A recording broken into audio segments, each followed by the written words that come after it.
मध्य प्रदेश के मऊगंज जिले में फर्जी मार्कशीट और विकलांगता सर्टिफिकेट के जरिए शिक्षा विभाग में नौकरी कर मलाई काटने का मामला सामने आया है। घोटाला और भ्रष्टाचार ऐसा कि एक ही व्यक्ति के द्वारा एक ही वर्ष में बीए और एमए दोनों की डिग्री हासिल कर ली गई। इसके अलावा जब मेडिकल बोर्ड से विकलांगता सर्टिफिकेट की जानकारी मांगी गई तब जवाब मिला कि इस दिनांक को इस व्यक्ति के नाम से कोई विकलांगता सर्टिफिकेट ही जारी नहीं हुआ है। कई बार इस घोटाले की जांच हुई और अधिकारियों ने जांच रिपोर्ट में लिखित रूप से उल्लेख किया है कि दस्तावेज संदिग्ध हैं। इसके बावजूद भी किसी भी अधिकारी की हिम्मत नहीं हुई कि इस पूरे मामले में कोई कार्रवाई कर दे। दोनों शिक्षक फर्जी दस्तावेज के माध्यम से नौकरी कर प्रमोशन और भत्ते का लाभ ले रहे हैं और सबसे बड़ी बात कि शिकायतकर्ता के द्वारा 2020 से इस पूरे मामले की शिकायत रीवा कलेक्टर से लेकर जिला शिक्षा अधिकारी अब मऊगंज कलेक्टर से की गई है। इसके अलावा कई बार जनसुनवाई में भी इस मुद्दे को रखा गया है, लेकिन आज तक इन दोनों शिक्षकों के फर्जी प्रमाण पत्र पर कोई कार्रवाई नहीं हुई। इस पूरे मामले को लेकर शिकायतकर्ता गंगा प्रसाद पटेल ने आवाज उठाई है। गंगा प्रसाद पटेल ने कहा है कि मैं 2020 से इस भ्रष्टाचार की शिकायत कर रहा हूं। सारे दस्तावेज मेरे पास है और इस तरीके से मैंने 117 पेज की रिपोर्ट मऊगंज कलेक्टर के समक्ष प्रस्तुत की है। गंगा प्रसाद पटेल के मुताबिक पीएम श्री शासकीय उच्चतर माध्यमिक विद्यालय बरांव में पदस्थ माध्यमिक शिक्षक राजेंद्र मिश्रा, जिनके द्वारा गलत तरीके से प्रमोशन लिया गया। राजेंद्र मिश्रा ने 1999 में ही बीए और एमए दोनों की डिग्री एक साथ हासिल कर ली। इतना ही नहीं बल्कि राजेंद्र मिश्रा ने 2 मार्च 2020 को एक विकलांगता सर्टिफिकेट लगाकर विकलांगता भत्ता और वित्त कर का लाभ भी ले रहे हैं। गंगा प्रसाद पटेल के मुताबिक एक ही वर्ष में कोई व्यक्ति विद्यालय से बिना अनुमति, बिना छुट्टी के बीए और एमए की डिग्री कैसे हासिल कर सकता है।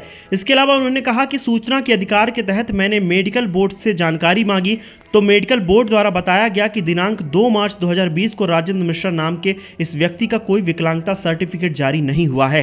इसी तरह से मऊगंज जिले के कन्या देवतलाव संकुल अंतर्गत नौडिया विद्यालय में पदस्थ अतिथि शिक्षक रामलाल साहू भी वर्षों से शिक्षा विभाग की आंखों में धूल झोंककर शासन की तिजोरी खाली कर रहे हैं। रामलाल साहू ने एक विशेष चमत्कार करके दिखाया है। रामलाल साहू के द्वारा वर्ष 2011 में सबसे पहले बीए हिंदी विषय से डिग्री हासिल की गई और फिर उसी रोल नंबर से और उसी महाविद्यालय से 2011 में ही बीए इंग्लिश से डिग्री ले ली गई।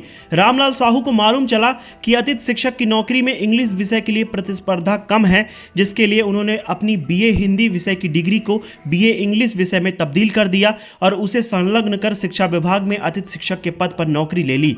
अंग्रेजी विषय में इकलौता आवेदन होने के कारण सीधी जिले के कमरजी संकुल अंतर्गत साला अदयपुर में अतिथि शिक्षक के पद पर रामलाल साहू को नौकरी मिल जाती है।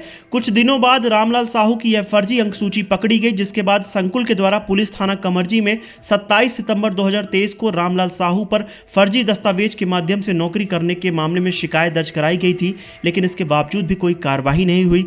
बाद में रामलाल साहू ने विद्यालय के समक्ष एक माफीनामा भी पेश किया था। सीधी जिले के बाद अब रामलाल साहू मऊगंज जिले के देवतलाव कन्या संकुल अंतर्गत नौडिया विद्यालय में नौकरी कर रहे हैं। फर्जी अंक सूची के सहारे तनख्वाह का लाभ भी उठा रहे हैं। शिकायतकर्ता गंगा प्रसाद पटेल के मुताबिक वह काफ़ी समय से राजेंद्र मिश्रा और रामलाल साहू द्वारा किए गए इस घोटाले की शिकायत कर रहे हैं, लेकिन आज तक कोई कार्रवाई नहीं हुई। गंगा प्रसाद पटेल ने बताया कि वर्ष 2020 में मैंने सबसे पहले रीवा कलेक्टर के समक्ष राजेंद्र मिश्रा के संबंध में शिकायत की थी, जिसके बाद जिला शिक्षा अधिकारी को जांच के आदेश दिए गए थे, लेकिन कोई कार्रवाई नहीं हुई। मऊगंज जिला बनने पर मैं लगातार मऊगंज कलेक्टर के समक्ष राजेंद्र मिश्रा और रामलाल साहू द्वारा किए गए घोटाले की शिकायत कर रहा हूं। कई बार मैंने जनसुनवाई में भी इसकी शिकायत की, लेकिन कोई कार्रवाई नहीं हुई। गंगा प्रसाद पटेल ने पत्रकारों के समक्ष कहा कि मुझे खेद है कि जब माननीय कलेक्टर जिले के मुखिया हैं और उनके द्वारा भ्रष्टाचार पर रोक नहीं लगाई जा रही है, तो फिर मऊगंज जिले की दशा कैसी होगी। ये पूरा मामला है फर्जी अंक सूची का। रामलाल साहू की फर्जी अंक सूची है बीए 2011, एमए 2010 की, और उसमें भी हिंदी विषय से एमए की अंक सूची में अंग्रेजी विषय बना करके फर्जी नौकरी कर रहे हैं अतिथि की।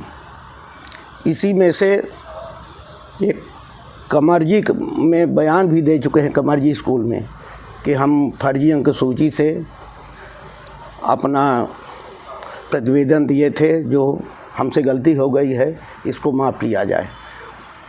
कमरजी स्कूल के प्राचार्य ने फिर थाने में रिपोर्ट भी किया है, वो भी हमारे आवेदन में संलग्न हैं और ये इसकी शिकायत कलेक्ट्रेट में सन 2020 से चल रही है जिला शिक्षा अधिकारी भी जांच कर चुके हैं, प्राचार्य खटखरी वो भी जांच कर चुके हैं, विकासखंड शिक्षा अधिकारी वो भी जांच कर चुके हैं, प्राचार्य पीएम श्री शासकीय उच्चतर माध्यमिक विद्यालय वो भी जांच कर चुके हैं। सबका प्रतिवेदन आ चुका है, फिर भी कार्यवाही माननीय कलेक्टर महोदय कार्यालय से नहीं हो रही। और उसी के साथ राजेंद्र प्रसाद मिश्र जो माध्यमिक शिक्षा विद्यालय में शिक्षक हैं, इन्होंने अपनी पदोन्नत फर्जी अंक सूची BA MA दोनों की 1999 की जमा करके कर रहे हैं और विकलांगता प्रमाण पत्र 2/3/2020 का इन्होंने जमा किया था। उसकी नकल मैंने RTI के तहत मेडिकल बोर्ड से निकाली।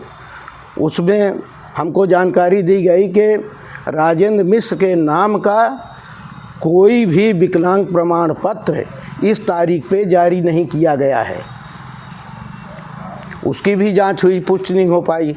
सभी जांचकर्ताओं ने लिखा है कि दस्तावेज सभी संदिग्ध हैं, फिर भी कोई कार्यवाही नहीं हो रही। कब से आप भटक रहे हैं? सन 2020 से। पहले मैंने रीवा कलेक्टर के यहाँ शिकायत की, उसमें रीवा कलेक्टर ने TL बैठक बुलाई। TL बैठक के जरिए माननीय जिला शिक्षा अधिकारी रीवा को जांच सौंपी। जिला शिक्षा अधिकारी रीवा ने शासकीय उच्चतर माध्यमिक विद्यालय प्राचार्य खटखरी को कैंप डालकर जांच करवाई। फिर जांच करके जिला शिक्षा अधिकारी के यहाँ भेजा। वो भी कापी सब इस फाइल में लगी है, उनका जांच प्रतिवेदन लगा है।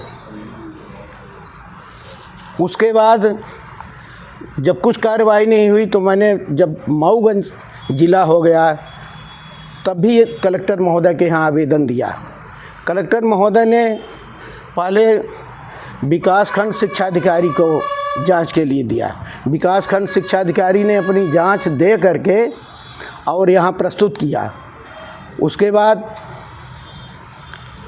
उसी में शामिल विकासखंड शिक्षा अधिकारी ने बराव प्राचार्य को भी, जहाँ राजेंद्र मिश्र शिक्षक हैं, उन प्राचार्य ने अपना प्रतिवेदन दिया है जो फाइल में संलग्न है। सारी फाइल हमारी 117 पेज की हो चुकी है जो कलेक्टर महोदय के यहाँ जमा है।